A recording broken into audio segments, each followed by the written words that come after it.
العلم هو النور الهادي والمفتاح لكل الخير من يرد الله به خيرا.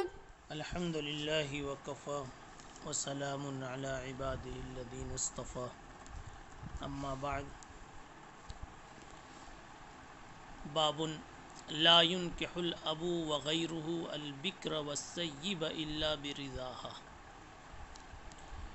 وبه قال حدثنا معاذ بن فضالة قال حدثنا هشام عن يحيى عن أبي سلمة أن أبا هريرة حدثهم أن النبي صلى الله عليه وسلم قال لا تنكح الأيم حتى تستأمر ولا تنكح البكر حتى تستأذن. قالوا يا رسول الله وكيف إذنها؟ قال أن تسكت. وبه قال حدثنا عمرو بن الربيع بن طارق قال أخبرنا الليث عن ابن أبي مليكة عن أبي عمرو مولى عائشة عن عائشة أنها قالت يا رسول الله إن البكر تستحيي قال رضاها صمتها.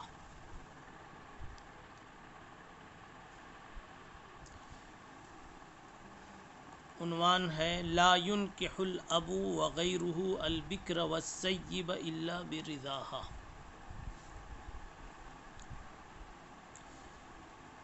باپ یا باپ کے علاوہ کوئی دوسرا ولی شادی نہیں کر سکتا باکرہ اور سیبہ لڑکی کی مگر اس کی اجازت سے.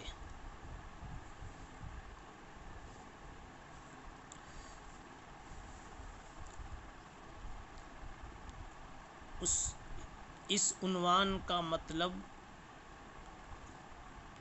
اور مقصد یہ ہے کہ اس مسئلے میں امام بخاری رحمۃ اللہ علیہ اس باب میں امام بخاری رحمۃ اللہ علیہ مسئلہ ولایت اجبار کو بیان کرنا چاہتے ہیں.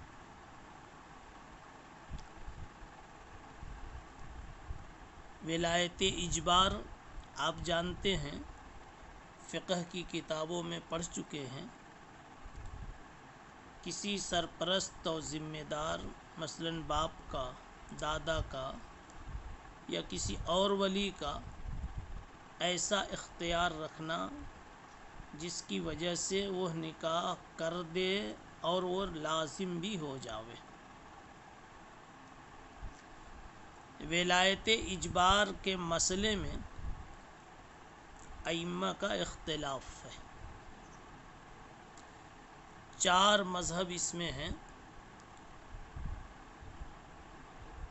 پہلا مذہب حضرت حسن بصری اور امام نخعی رحمۃ اللہ علیہما کا ہے. ان کے نزدیک ولی کو مطلقاً ولایت اجبار حاصل ہے، خواہ عورت سیبہ ہو یا باکرہ، کبیرہ ہو یا صغیرہ. دوسرا قول ابن شبرمہ وغیرہ کا ہے. ان کے نزدیک ولی کو مطلقاً ولایت اجبار حاصل ہوتی ہی نہیں. یعنی یہ دونوں قول آپس میں بالکل متصادم ہیں، ایک دوسرے کے مخالف ہیں. حسن بصری وغیرہ نے کہا ہر قسم کی لڑکی پر، عورت پر ولی کو ولایت اجبار حاصل ہے. وہ نکاح کر دے تو نافذ ہو جائے گا، خواہ وہ لڑکی باکرہ ہو، سیبہ ہو، بالغہ ہو، نابالغہ ہو. ابن شبرمہ نے کہا ولی کو ولایت اجبار حاصل ہوتی ہی نہیں. تیسرا قول امام شافعی رحمۃ اللہ علیہ کا ہے. ان کے ہاں ولایت اجبار کے ثبوت و عدم ثبوت کا تعلق سیبہ اور باکرہ ہونے سے ہے۔ عورت اگر سیبہ ہے تو ولایت اجبار نہیں ہے، بالغہ باکرہ ہے تو ولایت اجبار ہے۔ امام ابو حنیفہ رحمۃ اللہ علیہ کے نزدیک ولایت اجبار کے ثبوت و عدم ثبوت کا تعلق بالغہ نابالغہ ہونے سے ہے۔ عورت اگر بالغہ ہے تو اس پر اس کے ولی کو ولایت اجبار حاصل نہیں ہے، نابالغہ ہے تو اس پر ولایت اجبار حاصل ہے۔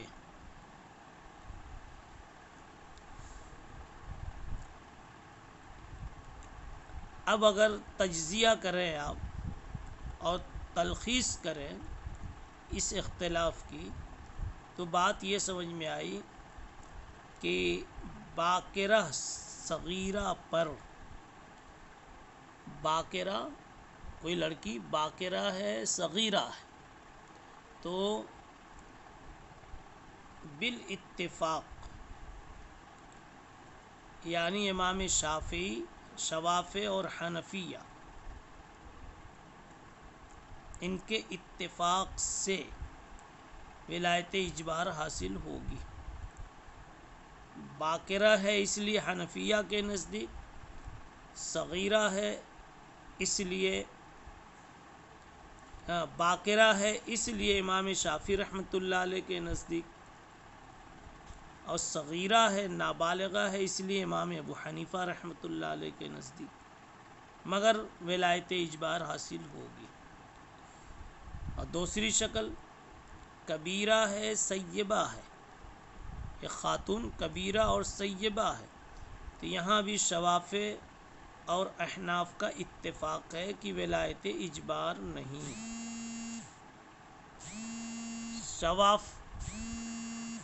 شوافع کے نزدیک تو اس لیے نہیں کہ وہ سیبہ ہے، اور احناف کے نزدیک اس لیے نہیں کہ وہ کبیرہ ہے۔ بہرحال یہ چار شکلیں کل تھیں جس میں سے دو صورتیں اتفاقی ہیں اور دو صورتیں اختلافی۔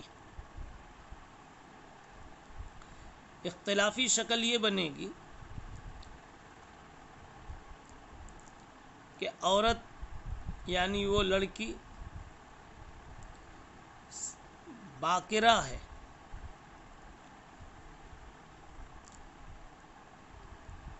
اور بالغہ ہے، تو باکرہ ہونے کی وجہ سے امام شافعی کے ہاں ولایت اجبار حاصل ہوگی، امام ابو حنیفہ رحمۃ اللہ علیہ کے نزدیک نہیں ہوگی۔ دوسری شکل اس کے برعکس ہے کہ وہ لڑکی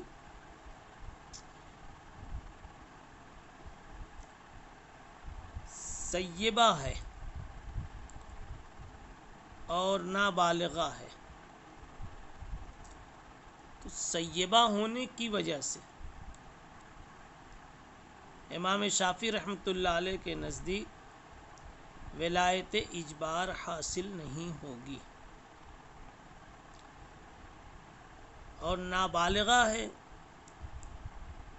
اس لیے امام ابو حنیفہ رحمۃ اللہ علیہ کے نزدیک ولایت اجبار حاصل ہوگی۔ حاصل یہ نکلا کہ چار شکلوں میں سے دو صورت تو اتفاقی ہے اور دو صورت اختلافی ہے۔ ایک مسئلہ اور ہے کہ امام مالک اور امام احمد ان دونوں کا مسلک کیا ہے، تو ان کی روایتیں مختلف ہونے کی وجہ سے ان کا تذکرہ نہیں کیا گیا، یہ یا تو امام شافعی کے ساتھ ہیں یا احناف کے ساتھ ہیں۔ امام بخاری رحمۃ اللہ علیہ کی اس مسئلے میں کیا رائے؟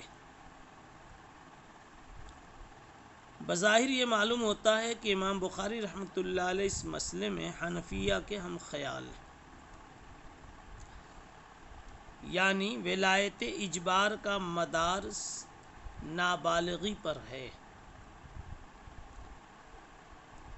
اس لیے کہ اشارہ یہاں سے ملا کہ اس سے پہلے امام بخاری رحمۃ اللہ علیہ نے ایک عنوان لگایا تھا انکاح الرجل ولدہ الصغار، آدمی کا اپنے نابالغ لڑکوں کی اولاد کی شادی کرنا، نابالغ اولاد کی شادی کرنا۔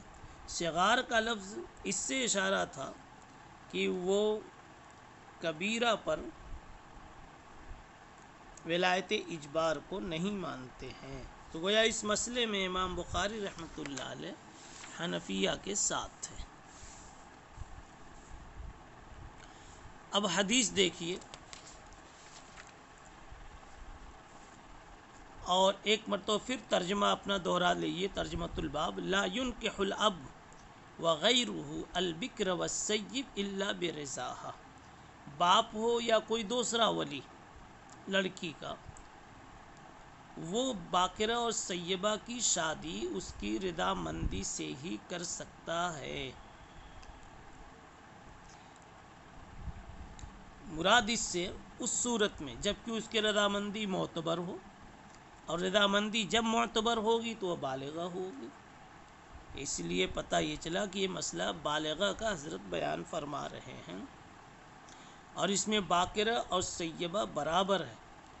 معلوم ہوا کہ ولایت اجبار کا حصول حضرت کے ہاں باکرہ اور سیبہ ہونے سے متعلق نہیں ہے، اور روایت پیش کر رہے ہیں معاذ ابن فضالہ کی کہ انہوں نے حضرت ہشام سے لیا، انہوں نے یحییٰ سے، انہوں نے ابو سلمہ سے، انہوں نے یہ بتایا کہ ابو ہریرہ رضی اللہ تعالیٰ عنہ نے یہ بات بتلائی کہ نبی پاک صلی اللہ علیہ وسلم نے ارشاد فرمایا لا تنکح الأیم حتی تستامر ولا تنکح البکر حتی تستاذن، قالوا یا رسول اللہ وکیف اذنها قال ان تسکت۔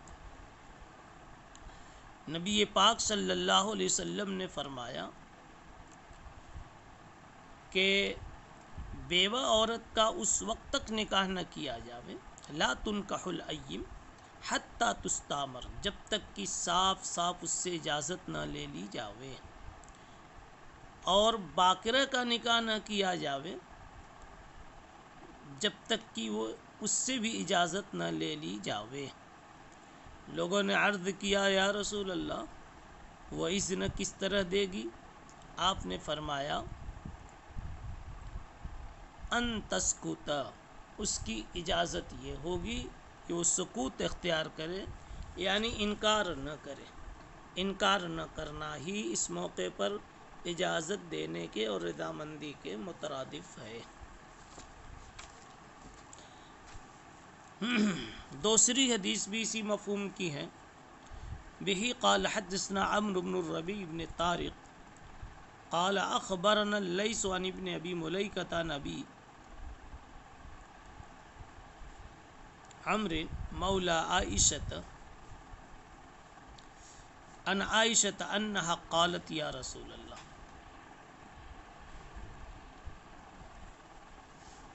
حضرت عائشہ سے منقول ہے، انہوں نے کہا یا رسول اللہ ان البکر تستحی، باکرہ اور کنواری لڑکی کو تو شرم آتی ہے۔ آپ نے فرمایا اس کی رضامندی یہی ہے کہ وہ خاموش ہو جاوے۔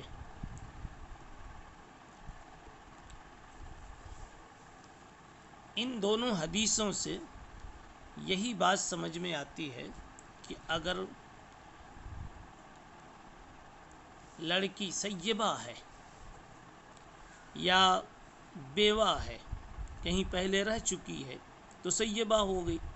الأیم لا تنکح الأیم حتی تستامر میں الأیم کا لفظ بتایا کہ اگر سیبہ ہے تو اس کی اجازت ضروری ہے، اور باقرہ اگر ہے اس سے بھی اجازت لینا ضروری ہے۔ یہ دونوں حدیثوں سے، یہ دونوں ٹکڑوں سے یہ معلوم ہوتا ہے کہ ان کی اجازت اور مشورے کے بغیر اس کا نکاح نہیں ہو سکتا ہے۔ ایم کا لفظ غیر شادی شدہ عورت کے لیے بولا جاتا ہے، اس کا اطلاق سیبہ اور باقرہ دونوں پر ہوتا ہے، لیکن چونکہ حدیث میں آگے یہاں باقرہ کا ذکر آ رہا ہے، اس لیے یہاں ایم کا ترجمہ سیبہ سے بھی کیا جا سکتا ہے۔ تو اب سمجھ میں یہ آیا کہ اجازت لینے کی ضرورت دونوں سے ہے، یعنی کہ سیبہ یا باقرہ ہونا یہ کوئی ولایت اجبار کے لیے کوئی کافی چیز یا ناکافی چیز نہیں ہے، بلکہ اجازت دونوں سے لی جائے گی۔ معلوم یہ ہوا سیبہ باقرہ پر بھی ولی کو ولایت اجبار حاصل نہیں ہے، اور نیچے وہی بات کہ باقرہ سے اجازت لی جائے گی، پھر وہ شرمائے گی تو کیسے اس کی اجازت مانی جائے گی؟ تو آپ صلی اللہ علیہ وسلم نے فرمایا اس کی اجازت اور اس کی رضامندی اس کا سکوت ہے، یعنی وہاں بھی اجازت لی جائے گی۔ معلوم ہوا ولی بغیر اجازت لیے اس کا نکاح نہیں کر سکتا ہے۔ تو یہ دونوں حدیثیں امام بخاری رحمۃ اللہ علیہ کے مدعا پر واضح ہیں، اور ترجمۃ الباب سے اس کی مناسبت ظاہر ہے، اور اس سے صاف ظاہر ہوتا ہے کہ احناف نے جو بات کہی تھی کہ ولایت اجبار کے حصول کا مدار سیبہ ہونا یا باقرہ ہونا یا نہ ہونا نہیں ہے، بلکہ اس کا مدار تو صغر و کبر ہے، یعنی عورت کا صغیرہ ہونا کبیرہ ہونا ہے۔ عورت اگر صغیرہ ہے تو اس پر ولایت اجبار حاصل ہے، اور کبیرہ ہے تو اس پر ولایت اجبار حاصل نہیں ہے۔ سبحان اللہ و بحمدہ، سبحان اللہ العظیم۔ السلام عليكم. لا تنسوا الاعجاب بالفيديو والاشتراك في القناة تشجيعا لنا لنستمر بنشر المزيد إن شاء الله.